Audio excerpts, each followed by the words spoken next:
Lord, isinusuko ko na sa iyo ang lahat ng aking problema. Panginoon, salamat sa bagong araw. Salamat at ginising mo ako. Salamat sa mga bagong oportunidad na kasama ng araw na ito. Alam kong bibigyan mo ako ng guidance sa araw na ito. Panginoon, nasa gitna na naman ako ng isang araw na mabigat, isang problemang nagpapagulo ng aking mga araw, nagpapawala sa aking concentration sa aking mga gagawin. At inaamin ko, Lord, hindi ko na naman alam ang aking gagawin.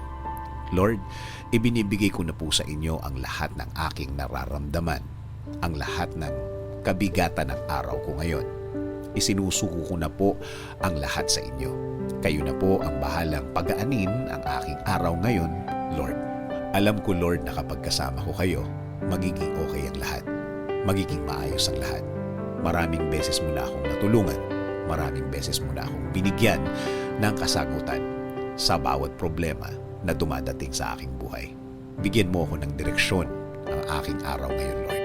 Ilagay mo po sa aking buhay ngayon ang mga kasagutan sa aking problema. Ilagay mo po sa aking buhay ang mga tamang tao na magdadala sa akin sa tamang sitwasyon. Ibigay mo sa akin ang mga tamang oportunidad. Ibigay mo sa akin ang mga bagay na sasagot at magbibigay solusyon sa aking araw. Lagyan mo ng mga tamang impluwensya ang aking buhay.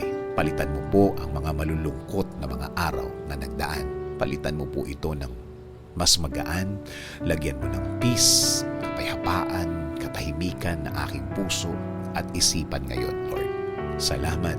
Salamat, Lord, dahil alam ko hindi ako mabibigo sa aking mga hinihiling sa inyo, Lord. Alam kong sasagot ka sa aking mga kahilingan sa iyo, Lord. Tulad ng dati, alam kong magbabago na ang aking sitwasyon.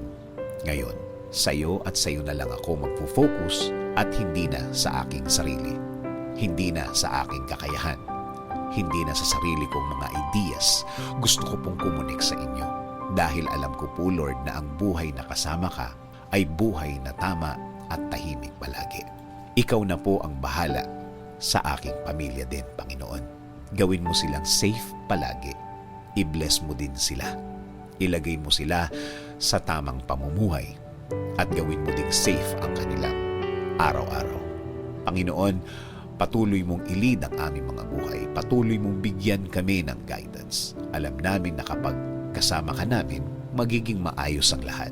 Magiging tama ang lahat. At magiging blessed ang lahat. Salamat. Salamat, Lord, dahil pwede ka naming asahan sa lahat ng pagkakataon, sa lahat ng mga pangyayari. Alam namin na patuloy mo kaming tutulungan at hindi pababayaan. In Jesus' name we pray. Amen. Sabi nga sa Proverbs 3:5-6, trust in the Lord with all your heart and lean not on your own understanding.